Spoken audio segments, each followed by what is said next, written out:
বাংলাদেশের অধিকাংশ মিডিয়া যে পক্ষপাতের দোষে চরমভাবে দুষ্ট তার চাক্ষুষ উদাহরণ হচ্ছে এরা এখনো শেখ আহমদুল্লাহকে ঠিকভাবে অ্যাপ্রিসিয়েট করতে পারছে না।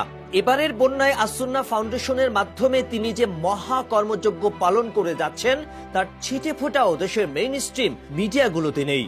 পরিমণি কতবার টয়লেটে গেলেন অথবা শাহবাগে 4টা ব্যানার নিয়ে 5টা সেকুলার দাঁড়িয়ে কি বলল সেগুলো নিয়ে মিডিয়াগুলো মুহুর্মুহু লাইভ করতে পারে, কিন্তু আসুন্নাহ ফাউন্ডেশন যে মাত্র একদিনে 20 কোটি টাকার তহবিল সংগ্রহ করেছে, তাদের বিকাশ নগদে 2 ঘন্টায় যে 3 লক্ষ ট্রানজেকশন হয়েছে, এগুলো চোখে পড়ে না এক শ্রেণীর দিনকানা মিডিয়ার।